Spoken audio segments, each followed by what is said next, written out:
as one. There are people dying.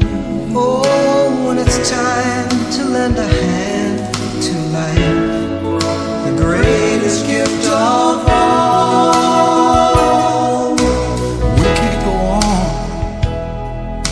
pretending day by day that someone somewhere will soon make a change.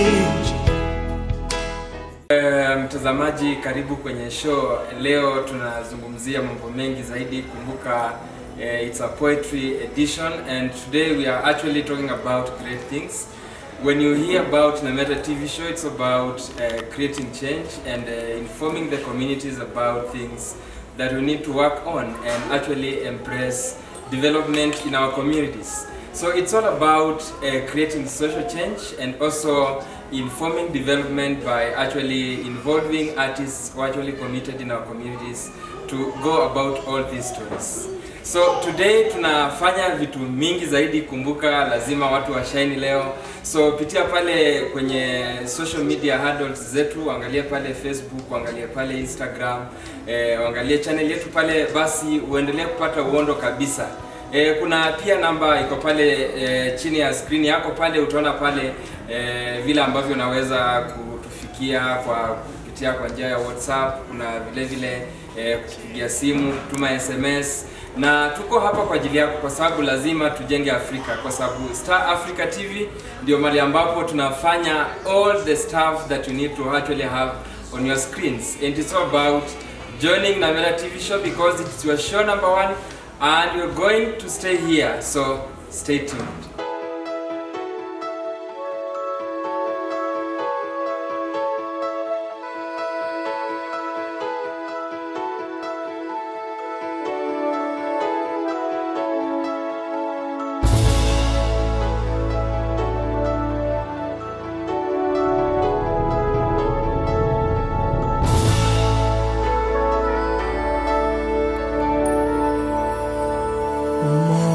Ni fahari yetu, undugu ndio nguvu, chuki na ukabila hatutaki hata kamwe.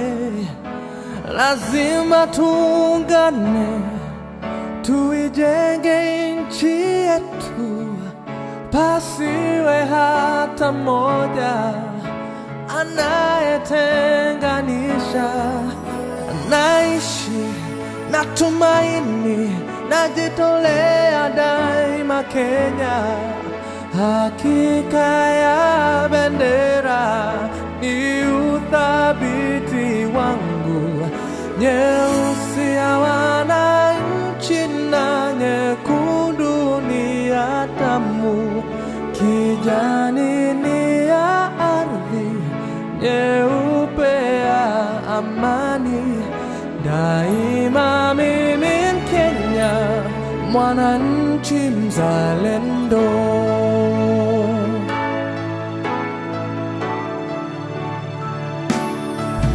Kwa uchungu na mateso, kwa vilio na huzuni, tulinyakuliwa uhuru na mashujaa wa zamani.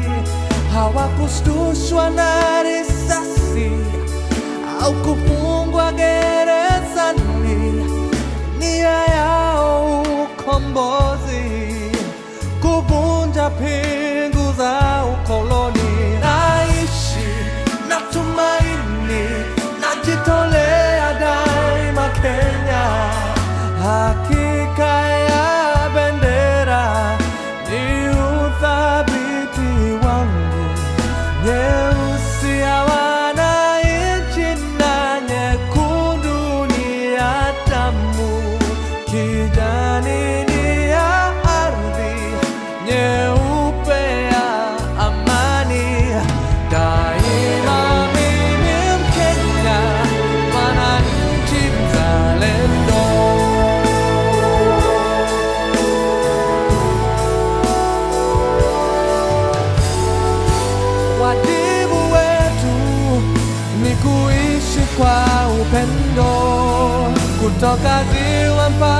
pwani, kaskazini na kusini.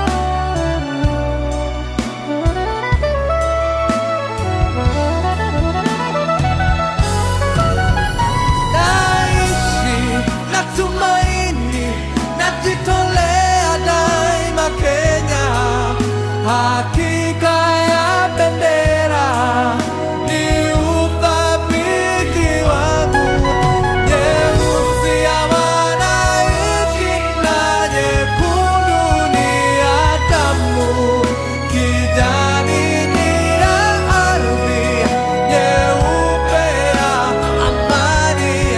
Daima mimi Mkenya, mwananchi mzalendo.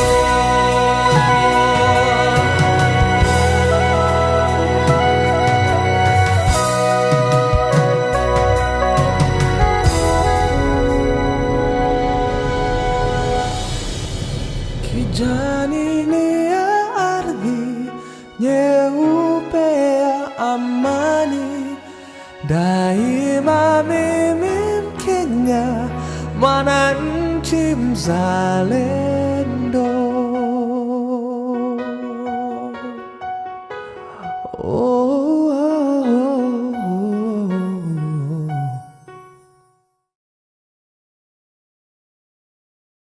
Welcome back to the show. Today, as I said earlier, we are going to do poetry editions about using poetry or spoken word poetry to actually influence change in our communities. And we're going to talk about all these things, and you're going to have performances. You're going to have Silver Boy the poet doing his thing. And before then, naona pale kuna watatu ambao wanaendelea kustream pale wana social media handles. Naona kwa Facebook kuna huyu anaitwa Kelvin MC, anasema show iko ngangari kabisa, naendelea kutazama akiwa upande wa Karatina. Alafu kuna huyu mwingine anaitwa Famoches, naona pale ameingia kwenye mtandao, anasema kwamba Nameda TV show ndio show number 1 hapa Afrika. Kumbuka tunakufikia pale nyumbani tukiwa hapa kwenye Star Africa TV, endelea kujiunga nasi. Na leo vile ambavyo nimewambia ni kwamba tunaenda kuzungumzia msanii ambaye anaitwa Silver Boy the poet, na atatuambia kwanza yeye anatumia ushairi ama poetry kufanya kazi ipi pale mtaani. So Silver Boy the poet. Yeah. Silver Boy, SILVERBOY, Silver Boy. Karibu sana kwenye Star Africa TV. Shukran sana. Kumbuka hapa ndipo ambapo tunafanya mambo mengi zaidi, na ndio show ambayo inashughulikia mambo ambayo tunayazungumzia kila wakati katika pale mtaani Kabisa. Sasa Silver Boy ni nani huyu ambaye tuko naye studio leo? Ni vizuri uweze kueleza watazamaji Silver Boy the poet ni nani na yeye huwa anafanya nini? Okay. So guys, wananiita SILVERBOY, Silver Boy, ama ukipenda Silver Boy the poet. Mimi ni msanii na nafanya poetry for social change. Yeah, so far niko na kazi kadhaa ambazo nimefanya, most of them ziko recorded na zingine bado hazijarekodiwa. So when it comes to poetry, kama mimi kama msanii niliamua nifanye for social change. Actually ukiangalia story ya social change, si time ya kuchukua bunduki ama tuende vitani ama nini kwa sababu ya change. So nikaona most of the people since wanapenda art, nikaitumia kama one way of influencing others ili tuungane pamoja to fight for justice. Ni sawa kabisa Silver Boy.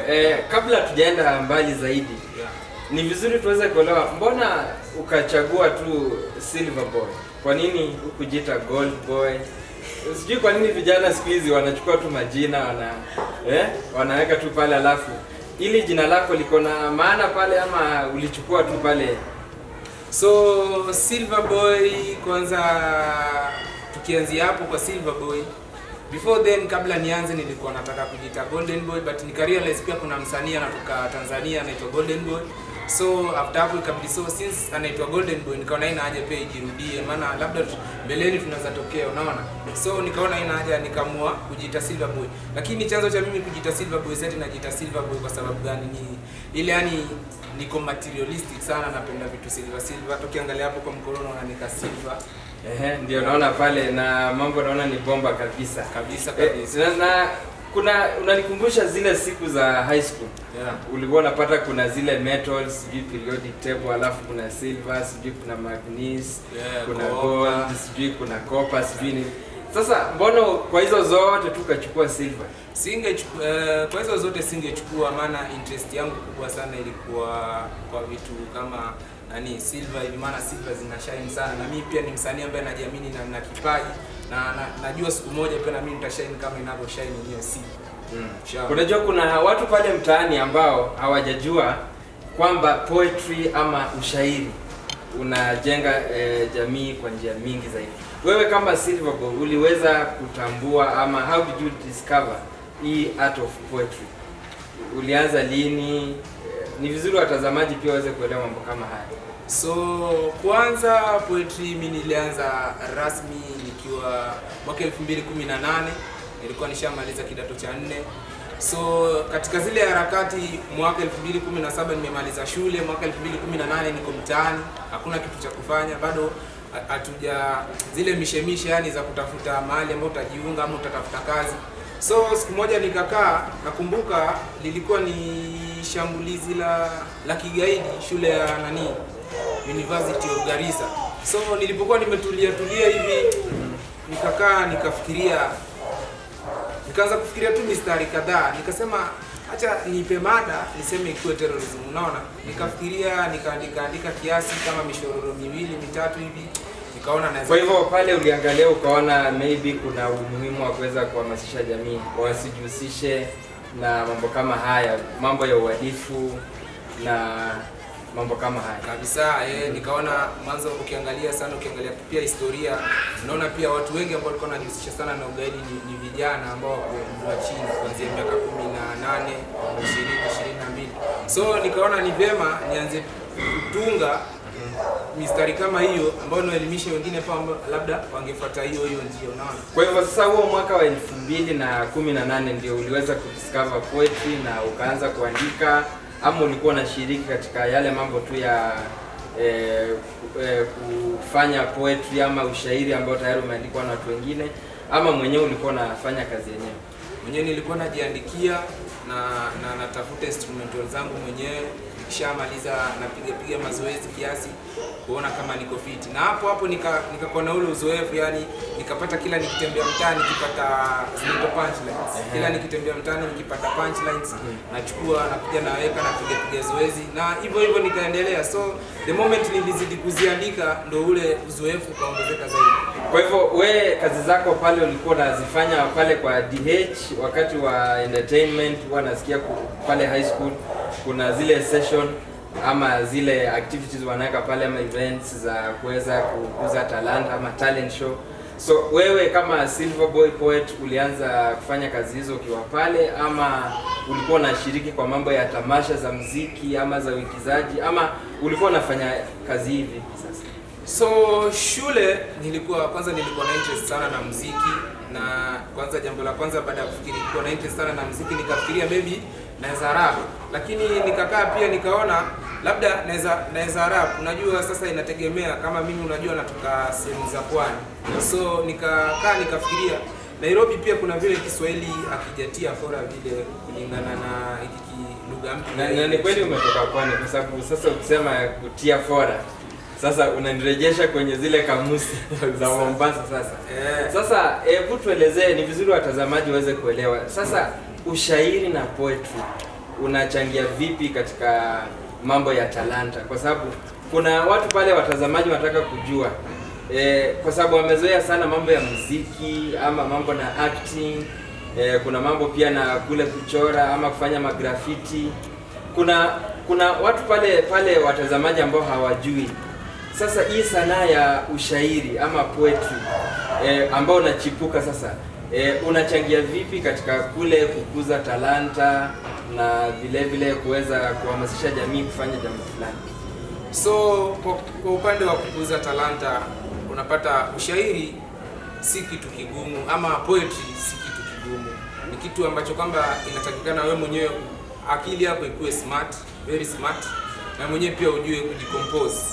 So unapata kuwa mimi wakati nimepanda kwa jukwaa nikifanya yale mambo yangu kama vile nimezoea, unapata pia kuna watoto ama vijana ambao wametoshana kama mimi wanataka kujua zaidi hiki kitu unakifanyaje na unafaidi kivipi, unaona? So kama mimi mtu kama huyo siwezi mchukulia for granted, acha tuseme. So mimi nitamchukua na nimpatie yale basics. Nimpatie basics, nimwambie ukitaka kufanya vizuri unaifanya hivi na hivi, hivi na hivi, ndio mbeleni ikusaidie. Na kwa mfano kama umefika mahali umekwama, na wewe, mimi ni msanii naibukia, na wewe pia ni msanii unaibukia. So hiyo heshima tunapeana. Wewe ukija mimi nakupa mawazo yakikusaidia fiti. Ukitoka mbele yangu fresh, ukitoka mbele yako pia sawa sawa. Sasa pale shuleni ushairi ulikuwa unafanya vipi? Mlikuwa mna organize kama ni festivals ama ni talent search, ama mlikuwa mnaenda kwa Kenya Music Festival ama drama festival? Sasa pale shuleni ulikuwa huo mwaka 2018 ulianza kufanya ushairi kwa njia gani? So mwaka 2018 labda hujanipata vizuri. Mwaka 2018 nilikuwa tayari nishamaliza shule. So ina maana poetry mimi nilianza kama nishamaliza shule. Nishamaliza shule. So nilikuwa naifanya tu mtaani, nilikuwa nasikiza tu mmoja kati ya wasanii ambaye alikuwa Churchill Show, muda huo alikuwa ameweka sana Poet Teardrops. So nikamsikiza, na nilipomsikiza nikaona huyu jamaa ako na message, kuna kitu anajaribu kudeliver. So baada ya kumsikiza na mimi nikaamua acha na mimi pia nijipatie mtihani. Yule ni mwanadamu kama mimi, ni kijana kama mimi, ule uwezo ambao wako nao na mimi pia mimi niko nao. Ndio nikaamua sasa kufanya tunga kiasi tunga. Sasa mimi nilikuwa nazitunga kando na kuwa sikuwa najiamini mimi mwenyewe, nilikuwa nazitunga, alafu nafuata marafiki zangu 2 3 hivi, mimi naambia bwana niko na kitu hiki. Sasa nisikizeni, iwapo kuna mahali nimekosea mnaniambia, kama siwezi pia mnaniambia. Lakini nashukuru Mwenyezi Mungu, maana baada ya kuwafikia kati ya wale ambao walikuwa wameniambia naweza na kuna wale ambao aliniambia siwezi, wale ambao aliniambia siwezi walinitia moyo, yani ningangane zaidi ndio nifikie ubora wao, unaona? Na ndio sasa ndio wamefanya mpaka nimefika hapa mahali nilipo sasa. Na sasa ukikumbuka baada ya kumaliza shule za upili, sasa ukaingilia mambo ya sanaa ya ushairi na poetry, kuhamasisha jamii kufanya mambo ambayo yanafaa kuleta maendeleo katika jamii. Ni show ipi unaikumbuka vizuri sana ambayo uliweza kuchemsha? Watu wakaona sasa Teardrops amepata pale sasa mpinzani, kwa sababu sasa mambo pale ulikuwa umechangamsha vizuri. Okay, show ambayo naikumbuka vizuri kabisa ilikuwa Nairobi Cinema. Hiyo ni show ambayo kwa kweli kati ya show zote ambazo mimi nimefanya, hiyo ndio show ambayo nimeshipenda zaidi, maana ni show ambayo kweli ilikuwa yani ilishika, ilinoga kunoga. Wale ambao walitazama, wale ambao pia waliangalia ukurasa wangu wa YouTube @poetsilver, mliona vile mambo yalikuwa. Yani hiyo ni show ambayo kusema kweli mimi nilisikia nimefurahi, yani nikasikia nimetosheka, yani vile mimi mwenyewe nilikuwa natarajia toka nianze. Kuna watazamaji ambao wanajiuliza sasa poetry na ushairi ni sanaa ya aina gani? Ni sanaa ambayo mtu ana rap ama anazungumza ama anaimba, anafanya nini? Kwa hivyo ni vizuri pengine waelezee watazamaji waelewe poetry ama spoken word poetry ni ushairi ama ni art ama talent na gani? So spoken word kwa kweli ukiangalia hizi ni tungo ambazo zina mchanganyiko kwanza wa maneno. Hapo ndani kuna Kiswahili, kuna Sheng na Kiingereza. Alafu ukiangalia inategemea pia na beat. Spoken word unaweza ifanya kama rap ama inaweza itwa pia kama spoken word rap, ambayo kwa kweli kama beat ni ya hip hop unaweza kufanya nayo spoken word vizuri kabisa, ambayo inakuja spoken word kama vile anafanya King Kaka. Spoken word ambayo iko na beat ambazo ziko na haraka zaidi. Pia unaweza amua ikuwe na ile beat flat haina kick. Kwa hivyo spoken word si lazima uweke beat kama vile ambavyo wasanii wengine wa muziki wanafanya. Si lazima uweke beat. Unaweza kuwa tu na beat flat kama violin, strings, kitu kama hiyo na inatamba tu vizuri kabisa. Alafu sasa ukiangalia spoken word poetry pale katika jamii, unaona imepiga hatua zipi katika nyanja za talanta katika kizazi hiki? Vile mambo yanaendelea kukua na vile mambo yamezidi kukuzwa zaidi kwa sababu ya mambo ya teknolojia na vile ambavyo mwanadamu anaendelea na uvumbuzi wa mambo mengi. Unaona sasa spoken word poetry imechukua mizizi katika njia ipi katika Jumuiya ya Afrika Mashariki na pia katika Afrika, na inachangia vipi katika yale mambo ambayo yanafaa kufanyika katika jamii? So hapo sasa kwa kuchangia, spoken word imechangia vitu vingi sana. Ukiangalia kama juzi, acha tu nitoe mfano, King Kaka alitoa sio ni spoken word yenye alikuwa amerelease ikiongelea corruption na nini vile serikali inafanya. Ukiangalia hiyo spoken word haikusikika Kenya peke yake. Alafu uzuri wa spoken word pia iko polepole kiasi kila mtu anaelewa, unaona? So unapata Jumuiya ya Afrika Mashariki, Kenya, Uganda, Tanzania, hizo ni nchi ambazo zinaongea Kiswahili na Kiingereza. Na ukiangalia mambo mingi ambayo yanaongelewa hapa sana mtu spoken word inakuwa imebeba Kiswahili na Kiingereza. Jambo ambalo linafanya inazidi kushamiri ama inazidi kukita mizizi kwa nchi za Afrika Mashariki. Kwa sababu gani? Ni mambo ambayo yanaeleweka na mambo ambayo yanazungumziwa ni mambo ambayo yanaonekana. Kwa mfano kuongelea ufisadi, tukisema tuongelea ufisadi, umaskini, hivyo ni vitu ambavyo viko kwenye jamii. So inakuwa rahisi kwa mtu hata akiwa Tanzania akielewa, akisikia mtu anaongelea umaskini anajua umaskini ni kusema nini, ufisadi ni kusema nini, ama ukeketaji wa wanawake ni kusema nini. Kweli kabisa. Naona. Alafu sasa nikiangalia pale katika mambo ya ushairi, mara nyingi tunapata wale wasanii wanafanya spoken word poetry wanachipuka vile katika mambo ya zile tamasha za muziki za uigizaji ambazo zinafanywa katika Jumuiya ya Afrika Mashariki na pia Afrika nzima. Wewe ushawahi shiriki kwa tamasha hizi ama ulianza tu poetry after high school? Mimi kusema kweli nilianza poetry after high school. Hakuna, sijaenda tamasha zozote za poetry nikiwa shule. Hapana. Nilijua niko na kipaji baada ya shule. Unaona, so nikiwa shule nilikuwa nashiriki michezo mingine tofauti kama mpira wa miguu. Sana hiyo ni mchezo ambao nimeshiriki sana. Lakini baada ya kumaliza shule ndio nikaona sifai hapo kwa mpira wa miguu, ndio nikaruka kujaribu. Sasa na sikujaribu. Nilifika hapo na nikajituma na kulingana vile kunaenda saina na naona niko na uwezo wa kufika mbali kama wasanii. Unajua mara nyingi tumepata wasanii wakisema kwamba talanta walianzia sijui wakiwa na miaka 5, mwingine anasema alianzia akiwa na miaka 10 akiwa pale primary, mwingine akaanza akiwa high school. Wewe naona tu umeanza tu mara moja baada ya kumaliza shule za upili. Sasa siri ni nini? Ni mambo yapi yalikusukuma ukaweza kuchagua tu hiyo talent moja kwa moja? Kando na kusema najua pale mwanzo umesema kuna Teardrops ambayo ulimtazama pale Churchill kwa runinga kuona pale anachemsha sawa. Lakini kando na hilo, kuna kingine kilikusukuma ukajiunga na mambo ya kukuza talanta ya ushairi ama spoken word poetry?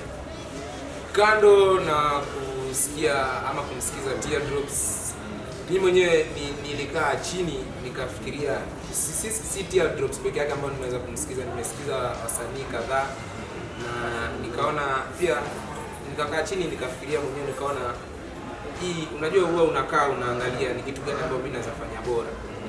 Sasa mimi nikakaa nikajifikiria na baada ya kuandika hizo mistari kadhaa nikajipima, nikaona hiki naweza kufanya bora zaidi, na hapo ndio hiyo passion sasa ikaanza kuwa.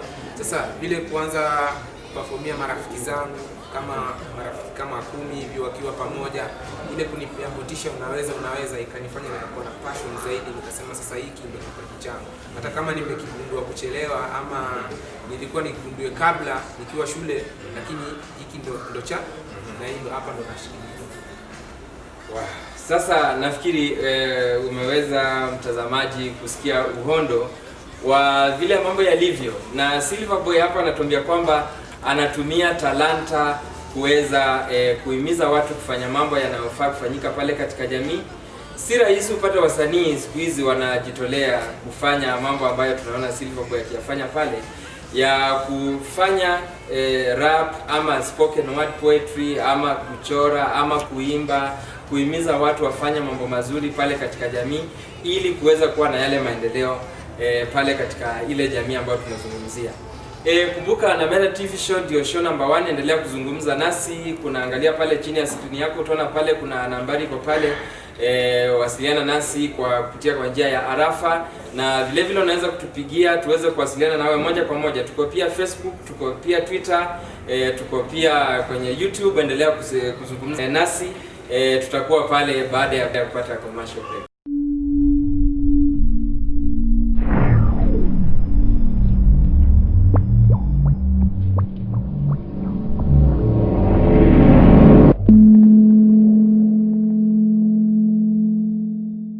Kutoka Meru hadi Nakuru tunatamba, Nyeri hadi Nanyuki tunavuka, Machakos hadi Kajiado tunasikika, Nairobi hadi Mombasa tunatia fora.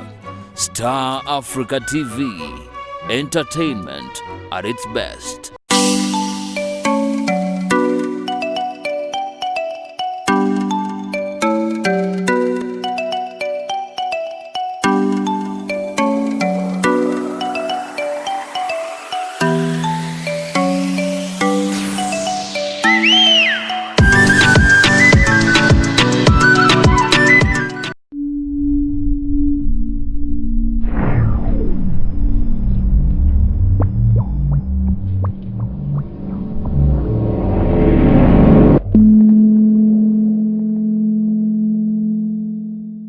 Basi karibu sana tena mtazamaji katika show ya leo. Kumbuka tunazungumzia kuhusu spoken word poetry, na leo tuko na Silverboy the Poet.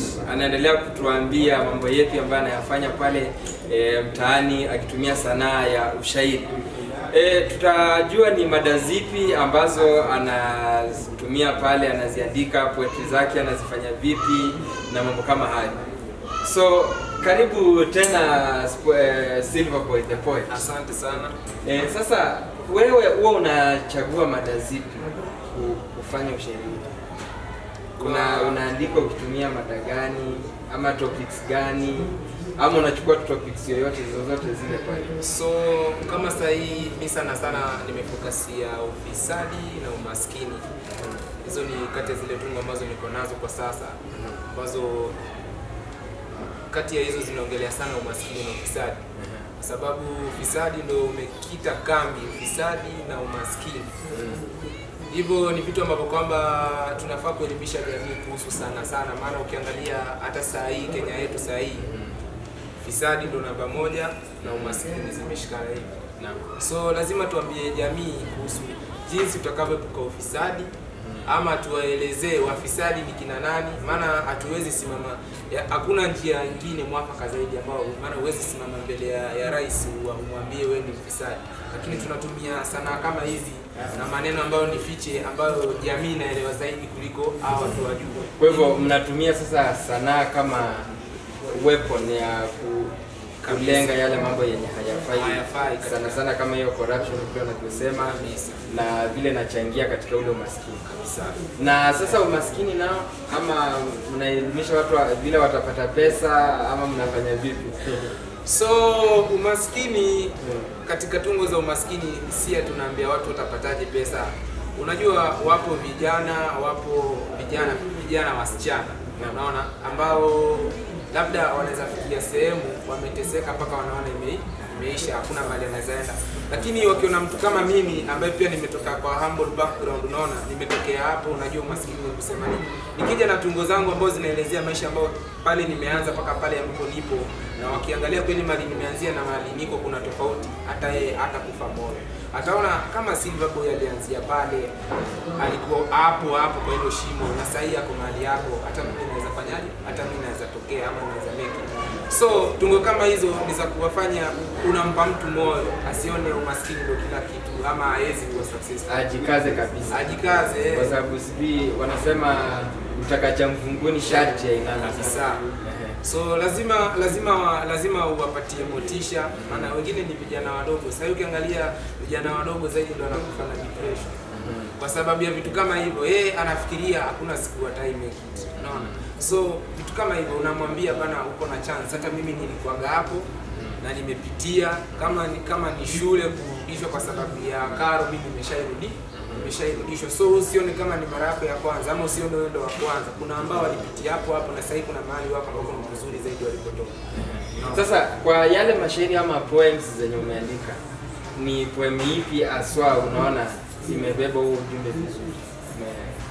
So yenye imebeba ujumbe sana sana haswa ya umaskini iko na mada My Life History.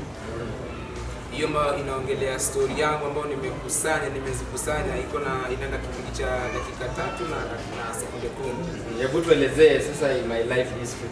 Mbona ukachagua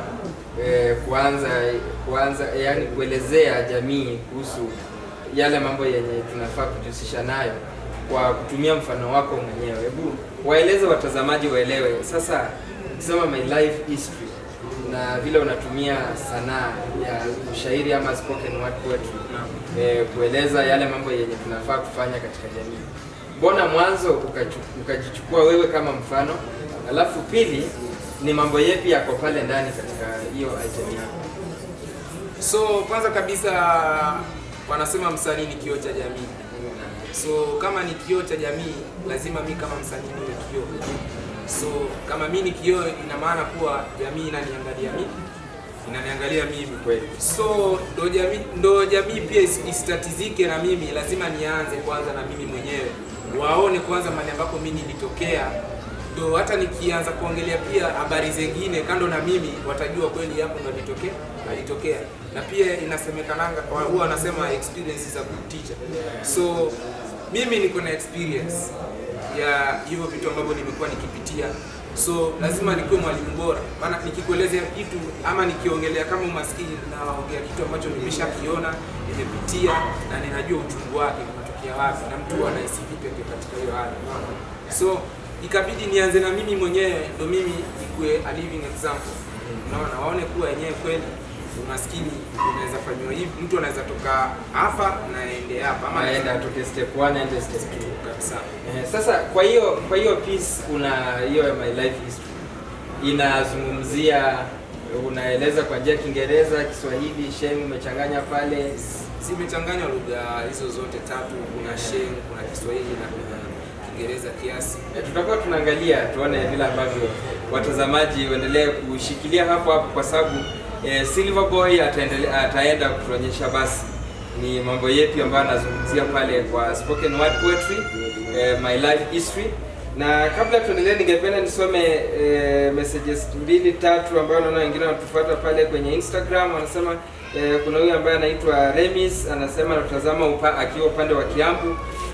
Anasema na Meda TV show inaendelea kuwa moto kabisa na anaendelea kufurahia maongezi ya Silver Boy hapa ambaye anafanya ushairi pale mtaani kuweza kuhamasisha jamii waweze kufanya mambo mazuri. Alafu kuna huyu mwingine anaitwa Salim, anatuambia anatazama akiwa pale Nyamavila. Anasema ako pale kwenye kinyozi ya Touch of Class na anatazama show. Anasema kwamba Silver Boy anaendelea kuchemsha mambo mengi zaidi. Watazamaji wanaendelea kuchangamka pale, wanasema kwamba talanta ya ushairi inaendelea kunawiri sasa. Shukrani kabisa. Si kama hapo mbeleni watu walikuwa wanajua tu kuna rap, kuna music, kuna wale wanafanya graffiti, alafu wanafanya mambo yote. Kwa hivyo tutarejea tena tuzungumzie tuone sasa kati ya Silver Boy the poet na social change mnaingiliana vipi? Mambo yepi ambayo unayafanya ambayo yanachangia sana katika kule kuhamasisha jamii waweze kufanya mambo haya katika pale mahali ambapo wanaishi, ili waweze kuboresha jamii tuishio katika bara la Afrika. Kumbuka mtazamaji, tunasema kwamba sanaa ya ushairi ni wengi wetu ambao hawajajua vizuri, na ni sanaa ambayo wengi wetu wanatamani kuona sana, na tutakuwa mshairi ambaye anafanya mambo haya na atatuelezea zaidi. Utaona pale basi akichemsha na kuweza kutumbuiza pale na kutuelimisha na kutuburudisha kwa kibao chake My Life History. Hata mimi na ngoja nione, nimeambiwa tu hapa, sijaweza kuona mambo vile ambavyo anayafanya pale jukwani.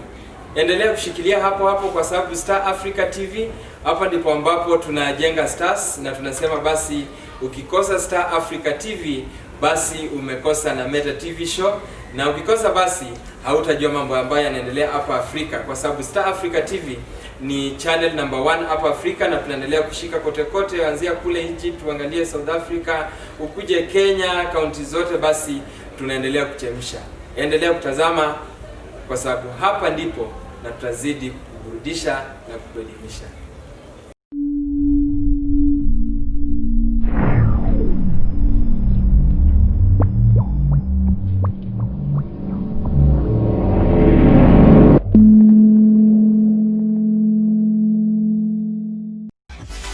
Kila siku saa 3 usiku jioni Jumanne kwa mpigo mmoja WWE Wrestling.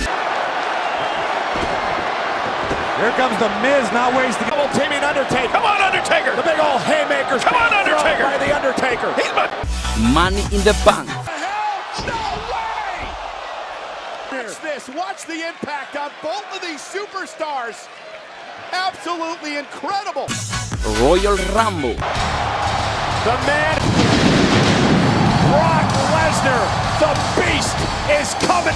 Did I tell you guys this is my pick to win the Royal Rumble match? WrestleMania, Survival Series, Elimination Chamber.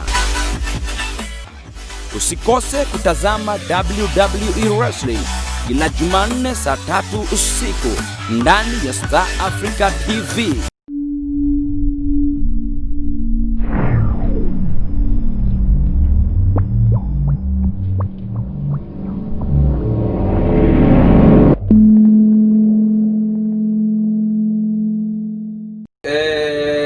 Pale Roda anatuambia na tutazama akiwa upande wa Nyahururu, anatuambia kwamba na Meta TV show ndio show number 1, anaendelea kuburudika na kuelimika akiwa pale nyumbani. Anasema pale anakumbuka siku za Kenya Music Festival wakati ambapo walikuwa wanafanya ushairi. Mwalimu wake pale akimpeleka kwenye tamasha za muziki, basi pale ndiye akakumbuka mambo ya spoken word poetry. Spoken word poetry Roda tunaendelea kuzungumzia. Alafu kuna huyu mwingine ambaye anaitwa Kevin Simon, anasema anatazama show, anaendelea, anasema kwamba Silver Boy anaendelea anasema nini huyo, acha niangalie. Unajua lugha siku hizi wanaandika mambo mengi hapa. Anasema Silver Boy anaendelea kuchambua ushairi kwa njia ambayo hakuwa anajua vizuri. Haya basi. Naona pale mijumbe ni mingi sana imeandikwa pale, umetuma pale kwenye Facebook page yetu na Meta TV show, na pia ukiangalia pale chini ya screen yako utaona pale kuna namna ambavyo tunaweza kuwasiliana. Tuma arafa kwa sababu na Meta TV show tunaendelea kujuza mengi zaidi ambayo yanahusiana na talanta na namna ambavyo tunaweza kutumia sanaa kuweza kuleta mabadiliko katika jamii. Basi Silver Boy, nataka sasa utuelezee sasa social change na Silver Boy. Haya ni mambo mawili yanaingiliana vipi? So social change na Silver Boy tunavyoyasema yanakaa mambo mawili tofauti, lakini kimimi naona ni kitu kimoja kulingana na mimi yani. Kwa maana social change sana sana vitu ambavyo ni social ama social change, hivi ni vitu ambavyo vinatokea katika jamii ambazo tunaishi. Na sasa kama mimi ambao nimekaa sana sana maisha yangu mengi sana tunakaa jamii moja, unaona. So social change naona mimi kama msanii ni njia moja kwanza inasaidia mimi kama msanii na pia jamii. Kitu cha kwanza social change, wakati tunaongelea kuhusu social change, ndio kuna watu ambao hawatataka kusikia na kuna watu ambao watasikia, lakini the moment sasa mtu amesikia story kuhusu social change na wakasikia kitu ambacho nakifanya, unapata pia inakuwa njia moja wapo ya kukusanya watu, unaona. Umesema kuna ulipomwona pale Teardrops akiperform, kuna kitu ambacho kilikuvutia. ni namna ambavyo alikuwa na rhyme ama ni message ama ni style yake ya poetry ama mambo yapi haswa huwa yanachangia zaidi katika ile kutumia poetry for social change? Kwanza kabisa spoken word ama poetry iko na vitu kadhaa. Kuna punchline na kuna hiyo rule ya kurhyme. Poetry ndo hata ivutie msikilizaji ama mtu yote ambaye anakusikiza ndo afeel ile message, lazima kwanza kuwe na punchline. Punchline ni moja wapo ya mistari ambayo ina rhyme. Sasa inamfanya msikilizaji ama mtu yote anayekutazama anakuwa na ile ile ari ya kutaka kusikia what next. Akitoka hapa anaenda kusema nini. So hiyo inakuwa moja wapo ya ile excitement ya shabiki ama mtazamaji. Anataka kusikia ukitoka hapa ubunifu wako ni kiasi gani na umefikia wapi. So mimi kitu ambacho kiliweza kunipendeza zaidi na kafanya passion yangu ikakuwa juu sana kwa ya poetry.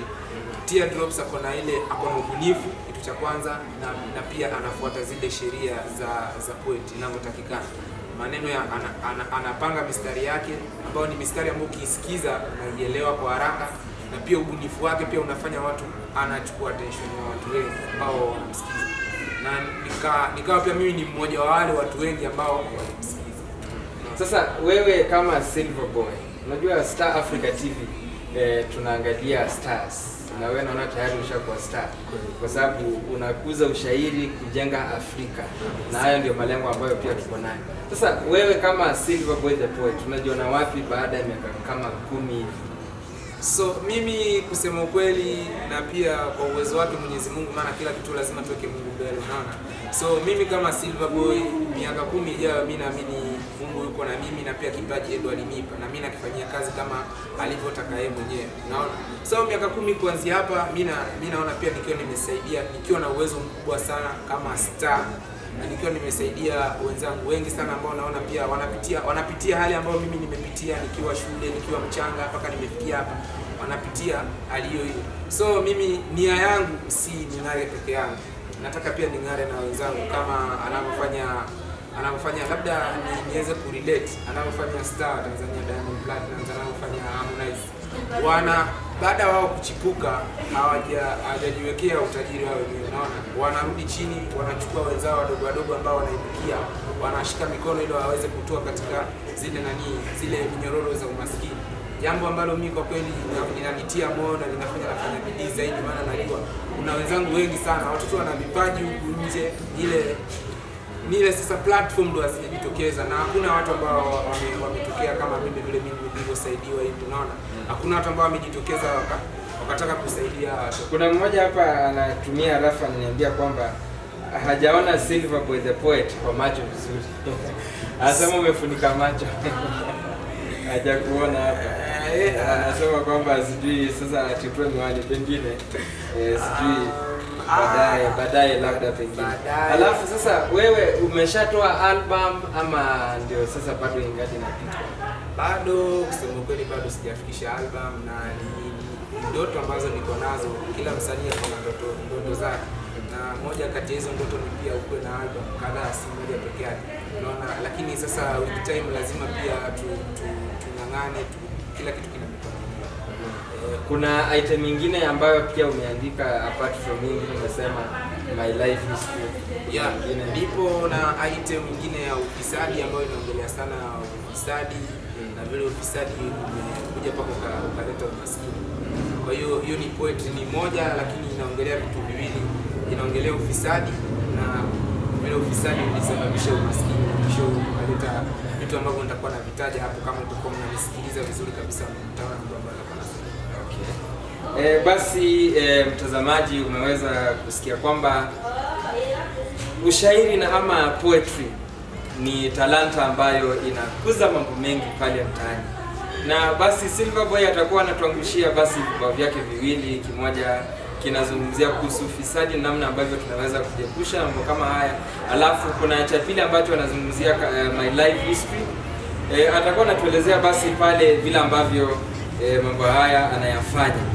Na sitaki niseme mengi, basi endelea kuzungumza nasi.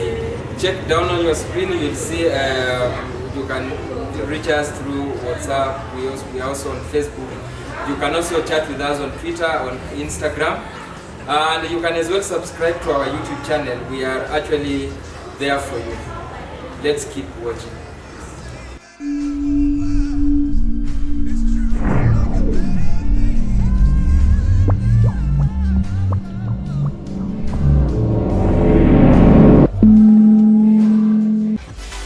Kila siku saa 3 usiku jioni Jumanne kwa mpigo mmoja WWE Wrestling. Here comes the Miz, now wasting the double teaming Undertaker. Come on, Undertaker! The big old haymakers. Come on, Undertaker! By the Undertaker. He's Money in the Bank. No way! Watch this. Watch the impact on both of these superstars. Absolutely incredible. Royal Rumble. The man, Brock Lesnar, the beast, is coming. Did I tell you guys this is my pick to win the Royal Rumble match? WrestleMania. Survival Series. Elimination Chamber. Usikose kutazama WWE Wrestling kila Jumanne saa 3 usiku ndani ya Star Africa TV. SILVERBOY Silverboy. Destiny for destiny. So hata kama corona ita kill game, I believe haiwezi kill fame. My life imekuwa history na history imekonga geography na ikabaki history. Wakaniambia ni events that took place in the past na bado ni history zina take place hadi wa leo, bado ni history. Maisha ni kama safari, kuna milima na mabonde, panda shuka. Nimepanda hata kama ningekuwa na uwezo ningeshikilia dunia nipate shuka cause baridi imenichapa ghetto juu sina blanketi ya mashuka. Mashida zimenikula nadhani mali ziko saizi iko na vitambi. I've tried my level best kwenda east na west, wakanambia home is the best na bado sitambi. The best meal mimi nimeshaikula ni ugali kwa tambi. Nimeenda kwa mapastas wameniambia but ni kama kwao nimekita kambi. Dunia ni tambara bovu limenifanya nalia machozi cause niko na makovu mwilini na futiki kwa chiki ama sabuni. Walienda from form 1 hadi form 4 4 years, nimeenda form 1 hadi form 4 2 years, and the only thing wamekam nayo out ni head, shoulder, knees and toes and 2 years, but still hatuna difference. Niko jobless na ngoja God joa bless. Wao fanya boda boda, sijui ni vile shule walikuwa maboda. Nimefanya kazi kwa bado ilikuwa kinyume na sheria cause kwetu hakunanga bar. Huko ni kama Tukana, the only bar inapatikana huko ni bar la njaa, and that is the reason as to why nimekula mikate mikavu bila blue bandama jam. Mapozi na shuka mos sijui ni vile kuna jam. Omenani nimezikula zimechapa tumbo hadi nadhani mali ziko saizi nafanya kitu inaitwa stomachiography. The study of stomach and stomachatic organisms. Raised up in ghetto. Bless kubit cholera niliambiwa ni lazima nioge na deto. Ndio nilikuwa bado mtoto na kumbuka mama kinapa nisiwahi cheza loto. Ndio nitimize ndoto. Nistik na talent ndio niliti kama ngoso madira pakini na mwili ndio ni generate joto ya kubit baridi ghetto. Ndoto nilikuwa nayo. Ndoto ilikuwa kuwa rais. Kumbe haikuwa rahisi kwa mimi kwa rais cause already maisha imekuwa magumu na si rahisi. Nimetafuta pesa kuliko Mungu. Pesa imegeuka Yuda, hela inanisaliti, mishale inazidi muda. Ndio maana maskini umeninyima city but still I shift one ama 2 words. Raised up in ghetto to conquer the city. So hata kama maskini utaninyima city, ni bado nitaconquer the city. So worryless nikipanda stage na reflector ni vile najaribu kureflect, yani nimefanya mijengo mpaka building back those days. Maybe mama kwa mbele nilikuwa nakula mawe tu. Mwili umechapa nimejitembea na wasemi. Legend na tunasikia these bars from the crowd na TV kubwa na wanao. SILVERBOY Silverboy destined for destiny. So hata kama corona itakingeno haiwezi kifema. Basi mtazamaji, you have just heard for yourself that poetry is doing amazing work, and going to do this for the sake of shining our artists and also shining our communities. So Silverboy ameweza kutuwakishia pale stage na kuweza kutuonyesha kwamba basi tunaweza kupigana na umaskini na kukabiliana na COVID-19 for the sake of developing our communities. So Silverboy, Yeah. mtu akitutaka sasa pengine amependa kazi zako, anaweza kupata wapi? Ajua on social media platforms. Yeah. Kama uko basi uko wapi, unajiita nani, kama hivyo. So ukitaka kazi zangu ama kazi ambazo pia nitakuwa nafanya in future, kazi zangu zile kali zaidi, maana naamini hizi sasa ndo kazi ambazo zimetoka, na hizo nyinginezo pia unaweza nipata Twitter @poetsilva, YouTube @poetsilva, Facebook @poet_silva na Instagram poet_silva. Haya basi, umeweza kusikia pale mahali ambapo utampata Silva Boy the Poet. Kama basi umependa kazi zake, aendelea kuwasiliana naye pale kupitia kwa mitandao ya kijamii. Ako YouTube, ako Facebook, ako Instagram na pia ako Twitter. Kumbuka na Mera TV show ndio show number 1, na producer wangu ananiambia kwamba wakati unatupa kisoko. Sasa wacha nizungumze kile Kiswahili cha Mombasa. Wanatuambia pale basi wakati umekwisha, na itabidi basi hatuna budi kuweza kukamilisha kipindi cha leo. Endelea kuwasiliana nasi kupitia kwa nambari ziko pale chini ya screen. Kama unataka kutuandikia, email address iko pale pia, na vile vile kama unataka kuendelea kuzungumza nasi, tuendelee kuwasiliana kwa ajili ya kuweza kukuza jamii na kufanya mambo ambayo yanafaa pale katika jamii, kutumia talanta, basi wasiliana nasi na tuko hapa kwa ajili yako. Until next time, bye for now.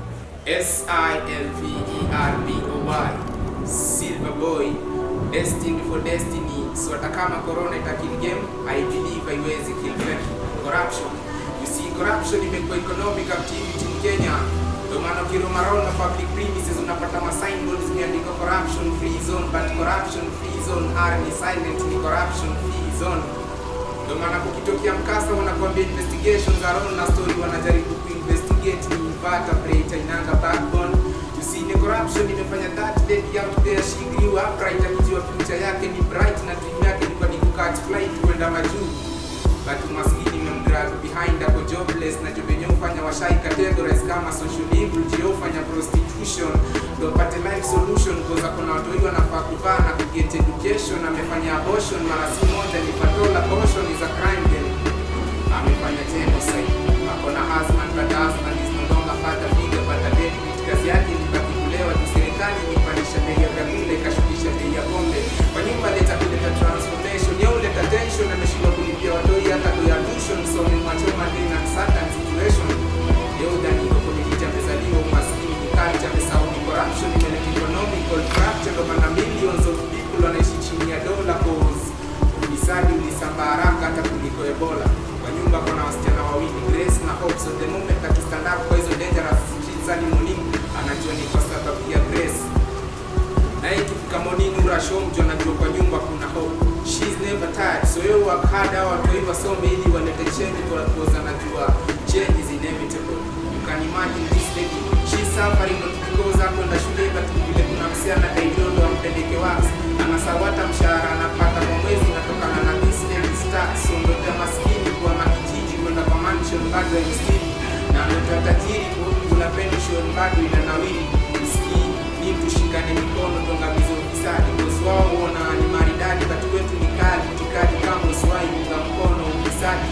Usikii ufisadi umefanya vijana tumekuwa jobless, don't kuna potential ya kufanya vitu sensible, but the moment ukiwa idle tu fanya vitu senseless, zinafanya tunabakishia maphotographers zilikuwa ni mahashtags. Wazazi, I understand we are Africans, we learn from mistake, so the moment we get the mistake, let's correct the mistake. Say no to corruption, live in a corruption free nation. I'm a poverty free nation. SILVERBOY, Silva Boy, destined for destiny. So hata kama corona itakill game.